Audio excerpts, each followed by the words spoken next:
नमस्ते श्रोतागण, कहानी चैनल में आपका स्वागत है। आइए सुनते हैं हिंदी की जानी मानी लेखिका मालती जोशी की कहानी बहुरी अकेला। स्टाफ रूम में गर्मा गर्म बहस चल रही थी। मुझे देखकर क्षण भर को ऐसा सन्नाटा खींच गया कि मुझे लगा कि कहीं बहस का मुद्दा मैं ही तो नहीं हूँ। तभी मिसेस झा ने कहा, लो ये आ गई मिस स्मार्टी, इन्हें भेज दो। बहुत काबिल आइटम है, कैसी भी सिचुएशन हो ब्रेवली हैंडल करती हैं। मिसेस सक्सेना मुंह बनाकर बोली, वे दिन गए मिसेस झा, अब तो ये मिस प्रिविलेज्ड है, इन्हें कोई हाथ भी नहीं लगा सकता। क्या हुआ भाई, सुबह सुबह मुझ पर इतनी कृपा दृष्टि क्यों हो रही है? मैंने आखिर पूछ ही लिया।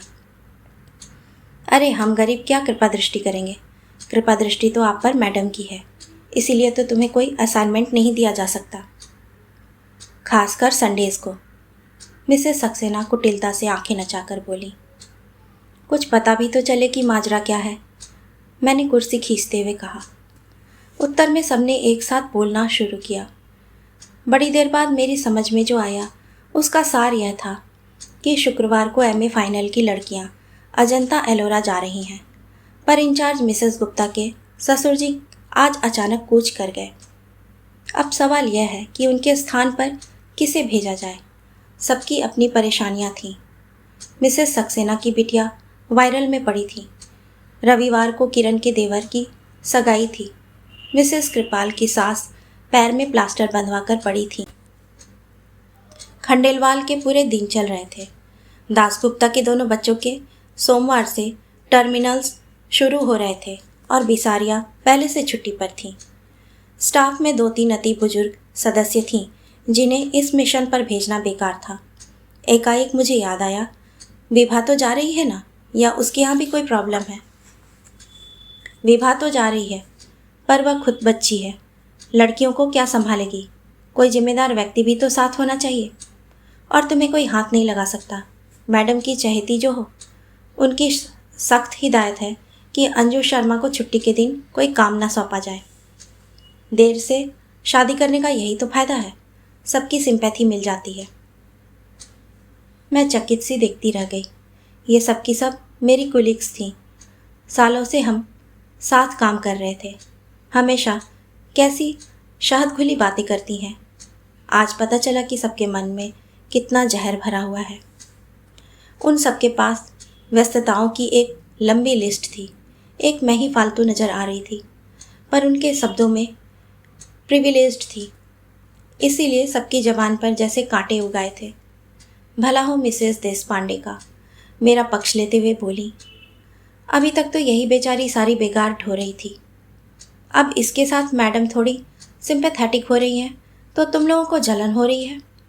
अरे यह तो सोचो कि इतनी देर से उसने शादी की है, पति भी साथ नहीं रहते, एक छुट्टी के दिन ही मेल मुलाकात हो पाती है, वह भी तुम लोगों से देखी नहीं जाती। उनकी बुजुर्गियत का ख्याल करके सब चुप हो गई, पर सबके चेहरे पर यह भाव था कि इसने देर से शादी की है तो उसका खामियाजा हम क्यों भुगतें। मिसेस सक्सेना से तो आखिर रहा नहीं गया। बोली, आंटी अब साल भर हो गया है, इतना तो कोई नई नवेली बहू को भी नहीं सहेजता। मेरा तो जैसे खून खौल गया। आप लोग यही चाहती हैं कि इस बार मैं लड़कियों के साथ जाऊं तो चली जाऊंगी, इसके लिए इतने तानों उल्हानों की क्या ज़रूरत है? और मिस्टर हबी, उनका क्या होगा? उसकी चिंता आप क्यों कर रही हैं? That is my problem. उसी तहस में मैं मैडम के कमरे में चली गई और कह दिया कि मिसेस गुप्ता के ना आने से कोई परेशानी हो रही हो तो मैं तैयार हूँ। वे कुछ देर तक मुझे देखती रही, फिर बोली, it is very supporting of you. दरअसल मैं तुम्हें बुलाने का सोच ही रही थी, अकेली विभा पर तो भरोसा नहीं किया जा सकता ना। तो आप इतना संकोच क्यों करती हैं ma'am? You are the boss, आप जिसे कहेंगी उसे जाना ही पड़ेगा। आप नहीं जानती आपके इस सौजन्य का लोग कितना गलत अर्थ निकालते हैं। आई डोंट केयर, मैं तो सिर्फ शर्मा जी के बारे में सोच रही थी। मैं 4-5 बार उन्हें बतला चुकी हूँ कि वे मिस्टर कश्यप हैं, शर्मा नहीं, पर उन्हें याद ही नहीं रहता। अब तो मैंने टोकना भी छोड़ दिया है। इसीलिए उनके सुर में सुर मिलाकर कहा, आप शर्मा जी की चिंता ना करें, मैं उन्हें फ़ोन कर दूंगी। वे भी सरकारी नौकर हैं, ड्यूटी का मतलब समझते हैं। Okay, and good luck to you. घर लौटते समय बहुत हल्का महसूस कर रही थी। मेरे प्रस्ताव के बाद मैडम के चेहरे पर जो राहत के भाव उभरे थे, उनसे बड़ी संतुष्टि मिली थी। पर ईमानदारी की बात यह थी कि उनसे भी ज़्यादा राहत का एहसास मुझे हो रहा था। पिछले 2 हफ्ते श्रीमान जी नहीं आए थे। आखिरी बार जिस मूड में यहाँ से गए थे, लगता था इस बार भी नहीं आएंगे। 2 रविवार लगातार मैं पड़ोसियों की प्यार भरी पूछताछ से तंग आ गई। इस हफ्ते फिर वही सब दोहराना संकट लग रहा था। शायद इसीलिए आगे बढ़कर मैंने यह जिम्मेदारी ले ली थी। मुझे एक बहाना चाहिए था, सो मिल गया। कभी कभी लगता है मैंने नाहक शादी की। जिंदगी अच्छी भली गुजर रही थी, ना कोई टेंशन था, ना पछतावा। बस एक शादी की चिंता थी जो मुझसे ज़्यादा मेरे भाइयों को खाए जा रही थी। अपनी भरी पूरी गृहस्थियों के बीच बेचारे एक अपराध बोध के साथ जी रहे थे। बड़े भैया की पिंकी के बीए कर लेने के बाद तो सबके सब जैसे एकदम व्यग्र हो उठे। कम से कम उसकी शादी से पहले मेरी हो जाना लाजमी था। सो श्रीमान कश्यप को घेरा गया। 10 और 12 साल के 2 बच्चों के बाप से शादी करना मेरे लिए कतई रोमांचक नहीं था। पर भाई आश्वस्त थे कि मुझे अपना एक घर मिल गया है। पर उस घर से जुड़ कहाँ पाई, किसी ने मौका ही नहीं दिया। शादी के बाद 4-5 दिन रही थी। बाद में दीपावली पर लक्ष्मी पूजन के लिए गई थी बस। छुट्टियों में वे मुझे 1 आध महीना घुमाने ले गए थे। 1 महीना मुझे भाइयों के पास रहने के लिए कह दिया था। भाइयों के पास तो हर छुट्टी में जाती थी, पर इस बार का अनुभव नया था। पीहर आई बहन बेटी का स्वागत सत्कार लाड़ दुलार पहली बार ही पाया था। शादी के बाद भी मैं तो उसी घर में बनी रही। पर हाँ, मिस्टर कश्यप को ज़रूर एक अतिरिक्त घर मिल गया था। उनकी सारी छुट्टियाँ यहीं गुजरती। केंद्र सरकार की नौकरी थी। शनिवार रविवार छुट्टी होती। वे भोपाल से शुक्रवार को इंटरसिटी से आते और सोमवार की सुबह उसी ट्रेन से लौट जाते। साल भर से मेरा दाम्पत्य जीवन इसी साप्ताहिक तर्ज पर चल रहा था। उस रविवार की रात को भी वे घड़ी में अलार्म भर रहे थे।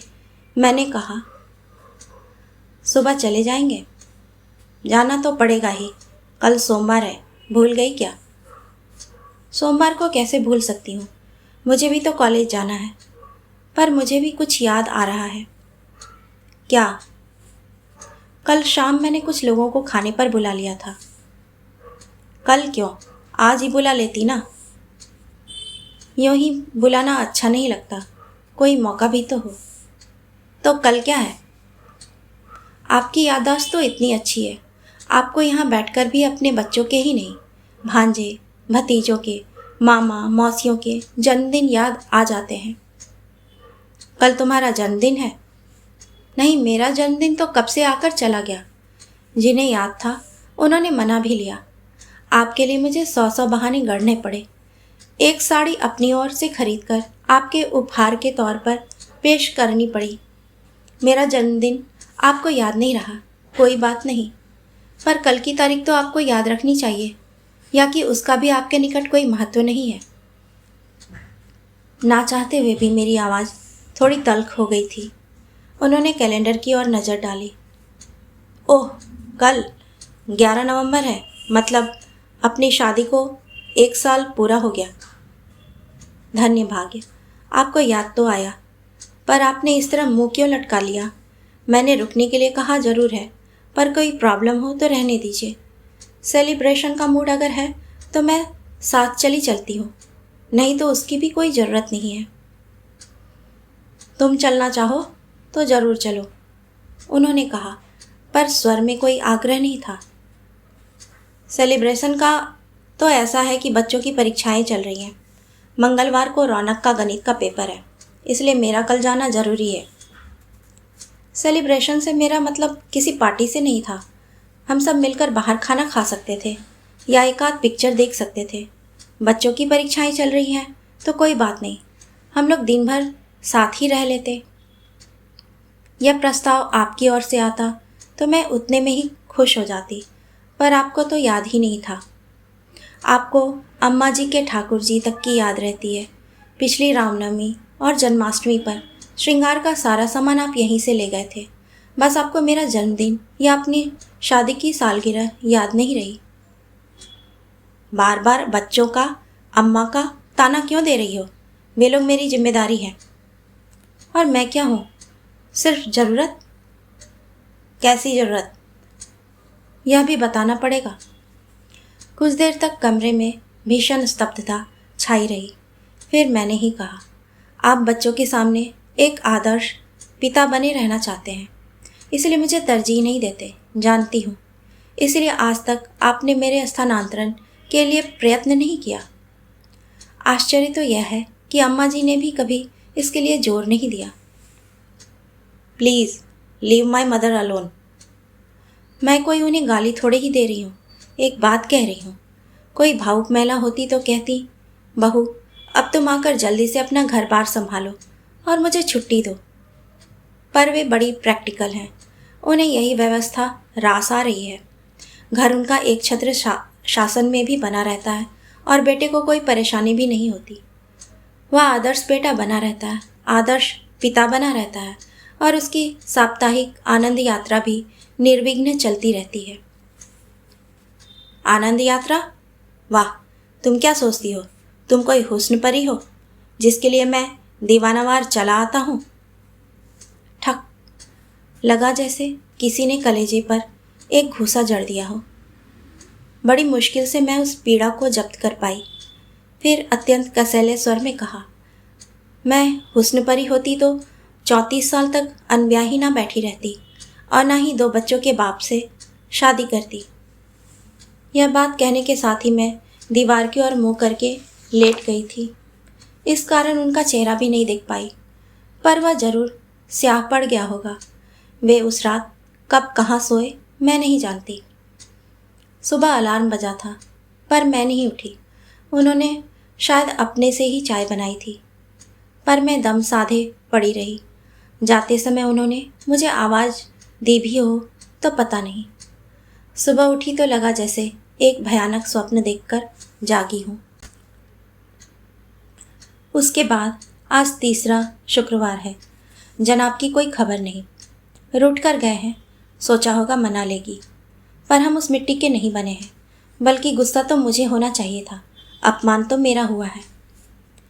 सच तो यह है कि उनके ना आने से मुझे राहत ही मिली थी, क्योंकि मुझे लग रहा था कि अब मैं उस व्यक्ति का स्पर्श या सामीप्य सहन नहीं कर पाऊंगी। सुबह बैग भर रही थी कि फ़ोन खड़का। मैं बोल रहा हूँ। मैं कितना ज़बरदस्त अहम है, जैसे आवाज़ सुनते ही पहचान लिए जाएंगे। अच्छा आप हैं, कहिए। हम लोग रात को 9 बजे तक पहुँच रहे हैं।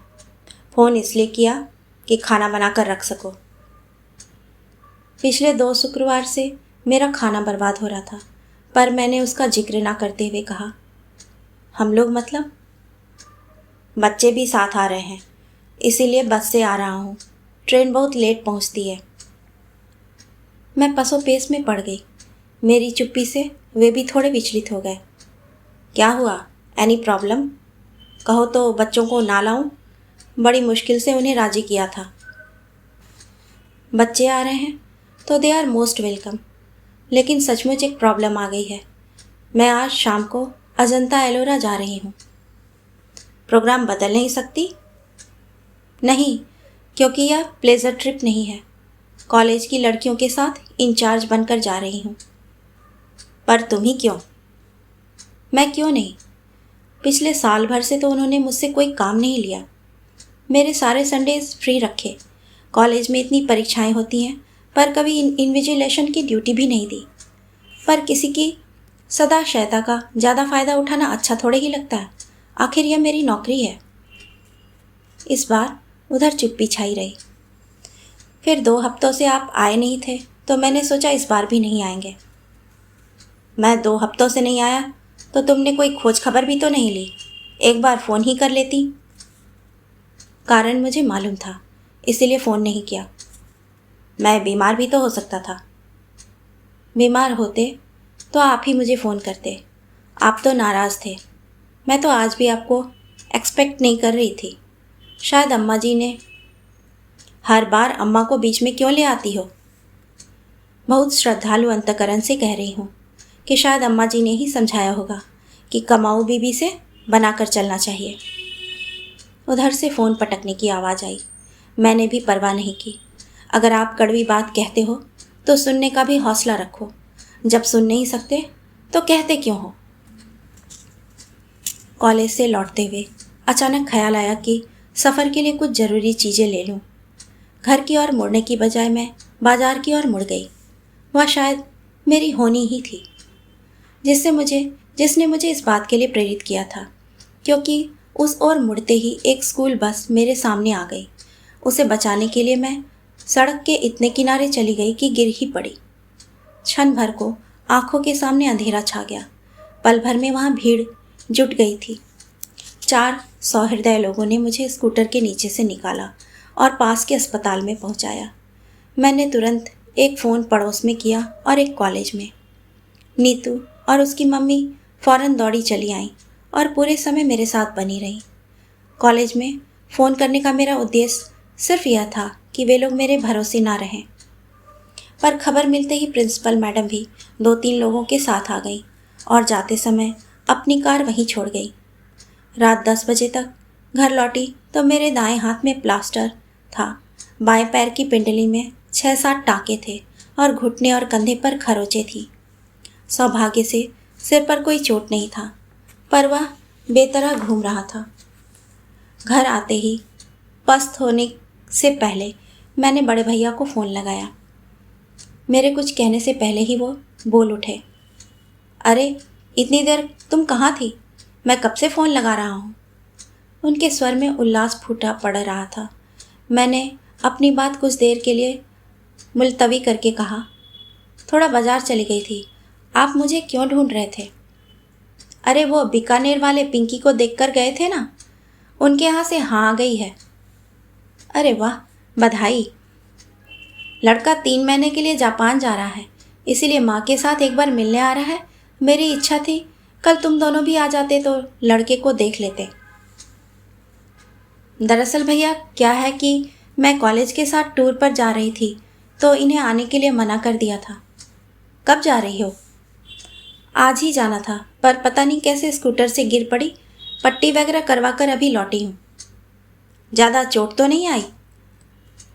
चोट तो नहीं है, पर आना ज़रा मुश्किल लग रहा है। खैर कोई बात नहीं, टेक केयर। इन लोगों से निपट लूँ, फिर आता हूँ। नीतू मुझे देखती रह गई। यह क्या, आपने ठीक से बताया क्यों नहीं? वे बिटिया का रिश्ता तय कर रहे हैं, इस समय मैं उन्हें डिस्टर्ब नहीं करना चाहती। जीजाजी को तो फ़ोन कर दिया होता। नहीं रे, यहाँ नहीं आना था, इसीलिए उन्होंने टूर का प्रोग्राम बना लिया था। घर पर अम्मा जी और बच्चे अकेले होंगे। इतनी रात को फ़ोन करूँगी तो परेशान हो जाएंगे। जीजाजी के पास मोबाइल नहीं है? यही तो सोच रही हूँ, इस जन्मदिन पर उन्हें प्रेजेंट कर ही दूँगी। बहुत परेशानी होती है। अच्छा नीतू, आज की रात तुम मेरे पास रह जाओगी। कल से मैं बसंती को बोल दूँगी। कैसी बात कर रही हैं? आज तो मुझे रहना ही है। आपके घर पर खबर भी होती तो सुबह से पहले कोई आता थोड़ी ही। वह रात बहुत मुश्किल से कटी। उपचार के समय उन्होंने ज़रूर कोई निश्चेतक दवा दी होगी। उसका असर धीरे धीरे कम हो रहा था और दर्द अपना अस्तित्व जताने लगा था। यह तो दर्द निवारक गोलियां भी दी गई थी, पर उन्हें कारगर होने में थोड़ा समय लगता ही है। घर पर कोई साथ में होता तो मैं इसे सारी रात सोने नहीं देती, पर पराई लड़की को परेशान कैसे करती, सो सहनशीलता का नाटक करना ही पड़ा। दर्द के घूंट पीते हुए मैं बार बार उस एक व्यक्ति को कोस रही थी, मिस्टर कश्यप। आपने साल भर में कोई और तोहफा तो नहीं दिया, पर शायद बद्दुआएं दिल खोल कर दी हैं। उसी को भुगत रही हूँ। नहीं तो 10 साल से गाड़ी चला रही हूँ, कभी एक खरोंच भी नहीं आई। बमुश्किल तमाम रात के तीसरे पहर थोड़ी सी आंख लगी, पर नीतू ने 7 बजे ही चाय के लिए जगा दिया। उसका कहना भी ठीक था। बोली, आप हाथ मुंह धोकर तैयार हो जाइए, अड़ोस पड़ोस में खबर लगते ही आने वालों का तांता शुरू हो जाएगा, आप परेशान हो जाएंगी। फिर उसी ने मेरे मुंह हाथ धुलवाए, बाल ठीक किए, उसी की मदद से मैंने कपड़े बदले। फिर उसने मेरे हाथ में कॉर्डलेस थमाकर मुझे सोफे पर लाकर बिठा दिया। आसपास तकिए लगाकर ऐसी व्यवस्था कर दी कि मैं अधलेटी रह सकूं। बोली कि हर किसी को बेडरूम तक लाना ठीक नहीं लगता। उसका तर्क ठीक था, और जैसा कि उसने कहा था, 8 बजे से आने वालों का सिलसिला जो शुरू हुआ 10 साढ़े 10 तक चलता ही रहा। बेचारी नीतू नहाने धोने घर भी ना जा सकी। 11 बजे मैंने उसे ज़बरदस्ती घर भेजा। कहा कि दरवाजे में चेन लगा दो, आने वाला अपने आप खोल लेगा। नीतू को गए मुश्किल से 10 मिनट हुए होंगे कि दरवाज़ा अपने आप खुल गया। मैं तो चकित थी कि ना दस्तक न घंटी, ऐसे अचानक कौन आ गया। पर जब आगंतुक को देखा तो देखती रह गई। कमर पर दोनों हाथ रखे दरवाजे पर खड़े होकर श्रीमान मुझे घूर रहे थे। उस दृष्टि में रोष था, उपालंब था, उपहास था और शायद तिरस्कार भी। आई नो इट, मुझे मालूम था। तुम्हें कहीं आना जाना नहीं था, सिर्फ मुझे टालने के लिए बहाना बनाया गया था। I was dead sure. वे जिस तरह मुझे घूर रहे थे, मैं भी एकटक उन्हें देख रही थी। मेरी आंखों में उपालम की मात्रा शायद ज़्यादा गहरी थी, क्योंकि थोड़ी देर बाद उन्होंने अपनी नज़रें फेर ली। उनकी नज़रें हटते ही मैंने कॉर्डलेस पर पड़ोस का नंबर मिलाया। सॉरी नीतू डार्लिंग, तुम्हें फिर से कष्ट दे रही हूँ, पर क्या है कि तुम्हारे जीजाजी आ गए हैं। एक कप चाय बना कर दे जाओगी तो अच्छा रहेगा। मेरे लिए पड़ोसियों को कष्ट देने की कोई ज़रूरत नहीं है, उन्होंने कसैले स्वर में कहा। अब वे दरवाज़ा छोड़कर सामने कुर्सी पर बैठ गए थे। अगर घर में चाय बनाने में कोई प्रॉब्लम है तो मैं बाहर पी सकता हूँ। वैसे भी मैं यहाँ रुकने वाला नहीं हूँ, सिर्फ देखने चला आया था। मैं भी उन्हें चाय पिलाने के लिए बहुत व्यग्र नहीं थी, बस चाहती थी कि इस समय हम दोनों के बीच में कोई तीसरा आकर बैठ जाए। मुझे पता था कि जीजाजी का नाम सुनते ही नीतू दौड़ी चली आएगी, और वही हुआ। 5 मिनट में नीतू 2 कप चाय लेकर हाजिर हो गई। हाय जीजाजी, नीतू ने चाहकर स्वागत किया और हुलसकर पूछा, आपको कैसे पता चला? दीदी तो फ़ोन ही नहीं कर रही थी। पता करने वाले पता कर ही लेते हैं, इन्होंने कुटिल मुस्कान के साथ कहा। बेचारी नीतू इनका मंतव्य समझ नहीं पाई, अपनी ही रो में बोली, मम्मी यही तो कह रही थी कि दिल से दिल को राह होती है, फ़ोन करने की क्या ज़रूरत है। फिर इन्हें चाय पकड़ाते हुए मुझसे बोली, दीदी अब आप भी ज़रा उठकर चाय पी लो, सुबह से बोल बोल कर दिमाग चकरा गया होगा।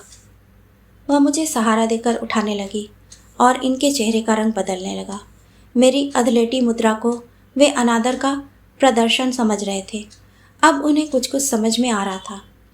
उठने की प्रक्रिया में जब मेरा शॉल कंधे से खिसक गया तो प्लास्टर पर उनकी नज़र पड़ी। अरे ये हाथ को क्या हो गया?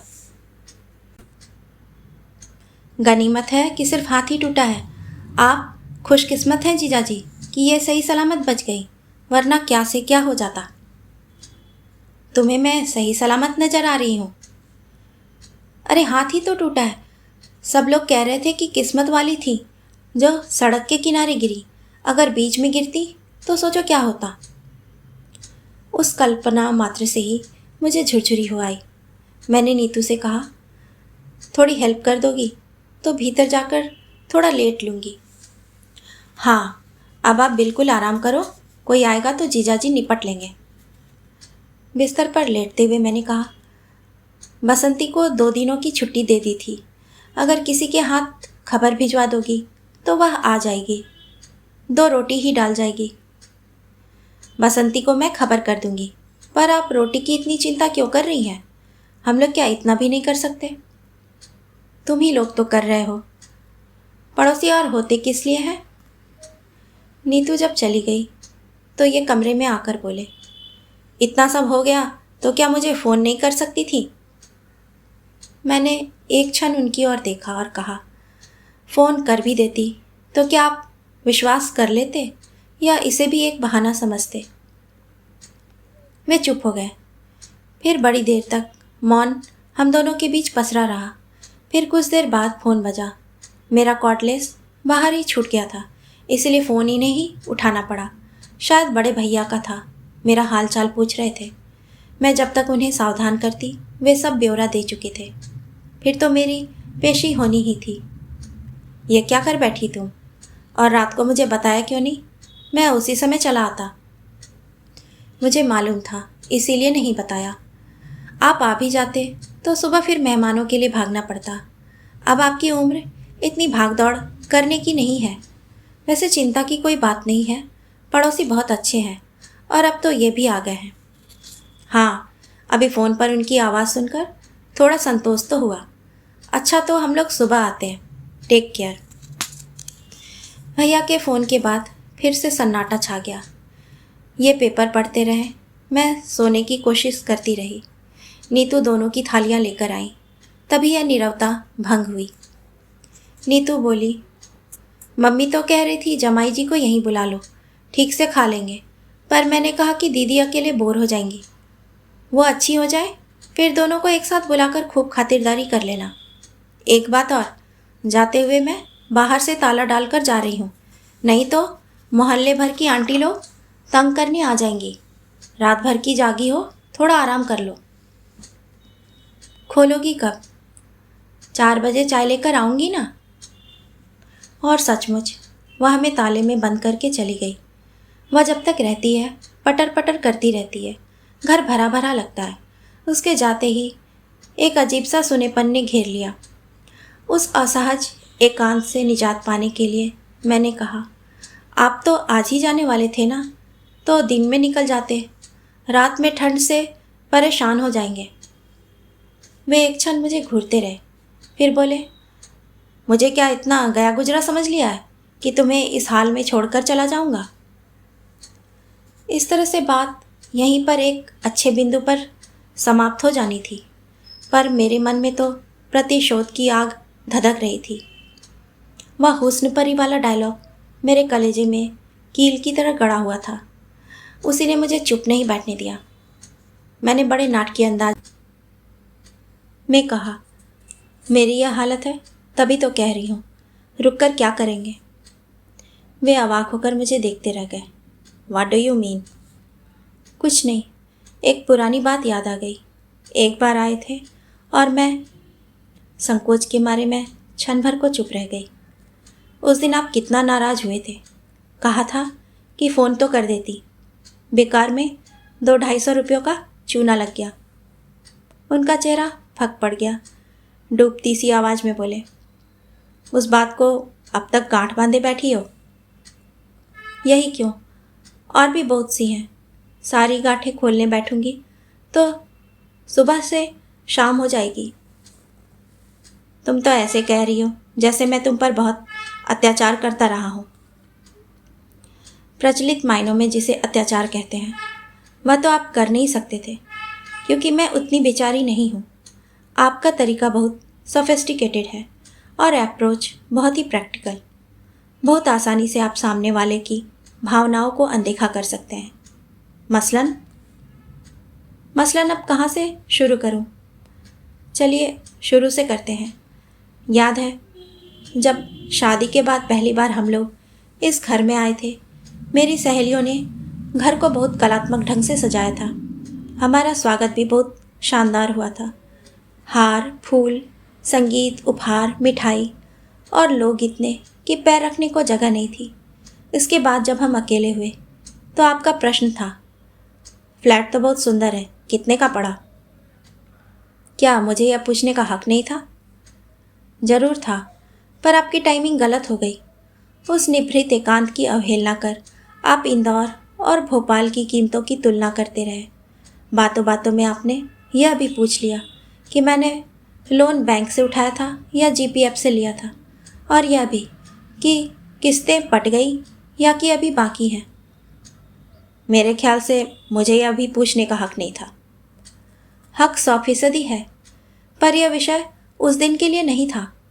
मुझे मालूम है, मेरी शादी में मेरी नौकरी, मेरा वेतन, मेरा फ्लैट प्लस पॉइंट्स थे, पर वे ही अहम मुद्दा होकर रह जाएंगे और मैं गौन हो जाऊंगी, यह नहीं सोचा था। अगली बार आप जब आए तो आपने नॉमिनेशन के बारे में पूछा था। मैंने दोनों भाइयों के बेटों को फ्लैट और जीपीएफ के लिए नॉमिनेट किया हुआ था। आपने कहा कि अगर नामांकन बदलना है तो फुर्ती करनी होगी, नहीं तो बाद में बहुत परेशानी होती है। इसमें गलत क्या था? सरकारी दफ्तर में काम करता हूँ, रोज़ देखता हूँ कि लोग बाद में किस तरह परेशान होते हैं। मैं भी जानती हूँ, पर महीने भर पहले ब्याही औरत भविष्य के सपने रखती है। उसे वसीयत के बारे में सोचना जरा अच्छा नहीं लगता। बदली हुई परिस्थिति में शायद मैं खुद इस विषय में पहल करती, पर आपकी उतावली देखकर वितृष्णा हो आई। इसके बाद तो एक्सप्लॉयटेशन का एक अनवरत सिलसिला शुरू हो गया। मेरे टेलीफोन का बिल दुगुना तिगुना आने लगा। सब लोग छेड़ते कि रात रात भर मियाँ से बात करती होगी। उन्हें क्या पता था कि मियाँ ने घर पर बात करने के लिए एकदम मना किया हुआ है, और दफ्तर में बात करना मुझे अच्छा नहीं लगता। उन्हें कैसे बताती कि यहाँ आकर श्रीमान को सारे दोस्तों के भाई भतीजों के जन्मदिन याद आ जाते हैं। सारे रिश्तेदारों की मिजाज पुरसी और मातम पुरसी यहीं से होती है। यह तो शायद तुम्हें भी पता होगा कि लॉन्ग डिस्टेंस कॉल्स संडेज़ को सस्ती पड़ती हैं, और अक्सर संडेज़ को मैं यहीं पर होता हूँ। हाँ, मुझे पता है, और मुझे यह भी पता है कि इंदौर का कपड़ा मार्केट बहुत अच्छा है, इसलिए चादरें और पर्दे यहीं से खरीदने चाहिए। यहाँ की रेडीमेड गारमेंट्स की मंडी भी मशहूर है, इसीलिए बच्चों के जन्मदिन के कपड़े यहीं से लेने चाहिए। यहाँ जब तक गर्म कपड़ों की सेल लगती है, इसीलिए अम्मा जी के लिए शॉल और स्वेटर यहीं से जाएगा। इसके अलावा और भी फरमाइशी आइटम्स हैं, जैसे फरियाली सामान, नमकीन, राहुल के लिए कैमरा, एटलस, रीना के लिए बारबी का सेट, कलर बॉक्स वगैरह। और मुझे यह भी मालूम है कि आपने घर पर यह कभी नहीं जताया होगा कि फरमाइशें कौन पूरी कर रहा है। देखो, ज़्यादा एहसान जताने की ज़रूरत नहीं है, हिसाब लगा कर रखना। अगली बार आऊँगा तो सब चुकता कर जाऊँगा। हिसाब करने की ज़रूरत नहीं है, क्योंकि यह सब मैंने अपने घर के लिए, अपने बच्चों के लिए किया था। जिस तरह शादी के बाद यह घर आपका हो गया, मैंने सोचा कि वह घर भी अब मेरा ही है। इसीलिए एहसान की कोई बात नहीं है, बात अधिकार की है। राहुल को जन्मदिन पर डांस करना था, आप यहाँ का म्यूज़िक सिस्टम ले गए। बच्चों को गर्मियों में पिक्चर्स देखनी थी, आप यहाँ से वीसीडी प्लेयर ले गए। बार बार बिजली गुल होने से बच्चों की पढ़ाई हर्ज होती है, इसलिए मेरा इमरजेंसी लैम्प भी भोपाल पहुँच गया। मैं शिकायत नहीं कर रही हूँ, आपको अधिकार था और आपने उसका उपयोग किया, पर यह तो वन वे ट्रैफिक हो गया। मुझे तो कोई अधिकार मिला ही नहीं, मेरा तो सिर्फ एक्सप्लॉयटेशन किया गया। एक्सप्लॉयटेशन? वाह, सुनने में तो बुरा लगता है ना। शोषण कहूँगी तो और भी बुरा लगेगा, पर मेरे साथ यही तो हो रहा था और वह मेरी समझ में भी आ रहा था।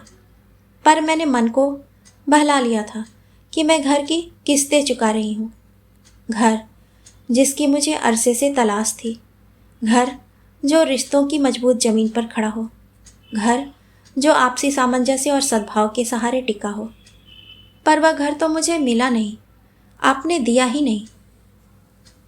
देखो, तुम्हारी तरह मैं साहित्यिक भाषा तो नहीं बोल सकता, लेकिन आप खूब बोल सकते हैं।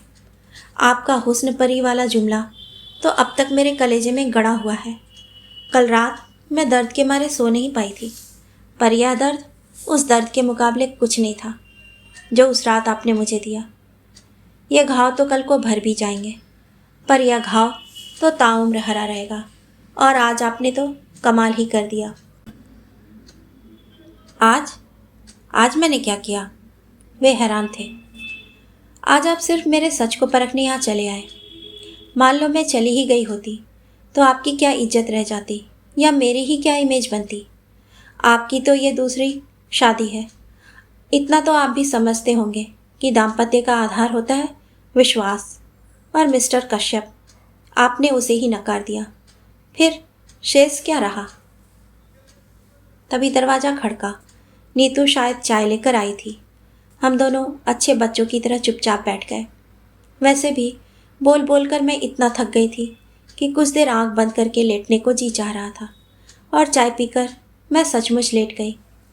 नीतू बोली, जीजा जी, शाम को क्या खाना पसंद करेंगे, बताइए।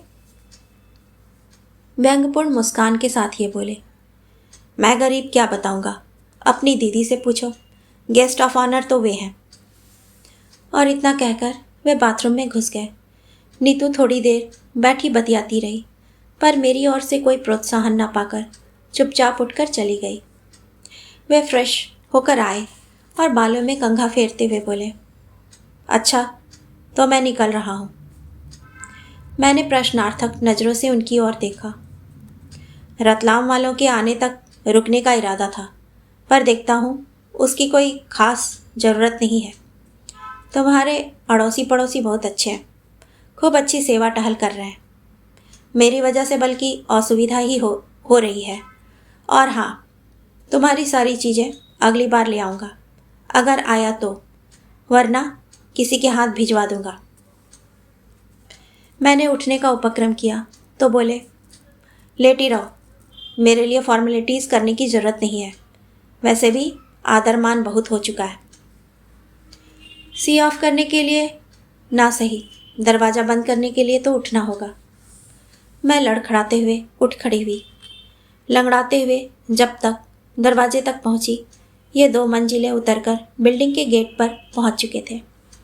खिड़की से मैं उन्हें जाते हुए देखती रही। फिर मैंने बहुत मुश्किल से दरवाज़ा बंद किया। इतने से श्रम से भी मैं हाँक गई। देर तक बंद दरवाजे से पीठ लगाए मैं निस्पंद सी खड़ी रही। सामने वही खिड़की थी जहाँ से मैंने उन्हें जाते हुए देखा था। मुझे लगा वे मेरे घर से ही नहीं, मेरे जीवन से भी चले गए हैं। अलविदा मिस्टर कश्यप, मैंने कहा। आज से मेरे घर का और मेरे मन का दोनों दरवाजे आपके लिए बंद हो चुके हैं। घर का दरवाज़ा तो शायद कभी मजबूरी में खोलना भी पड़ेगा, क्योंकि इस शादी को मैं इतनी आसानी से नकार नहीं सकती। इसके लिए मेरे भाइयों ने बहुत सारा श्रम और पैसा खर्च किया है, इसीलिए इस शादी को तो मुझे ढोना ही पड़ेगा। पर मेरे मन का दरवाज़ा अब आपके लिए कभी नहीं खुलेगा, कभी नहीं। कहानी सुनने के लिए आपका धन्यवाद।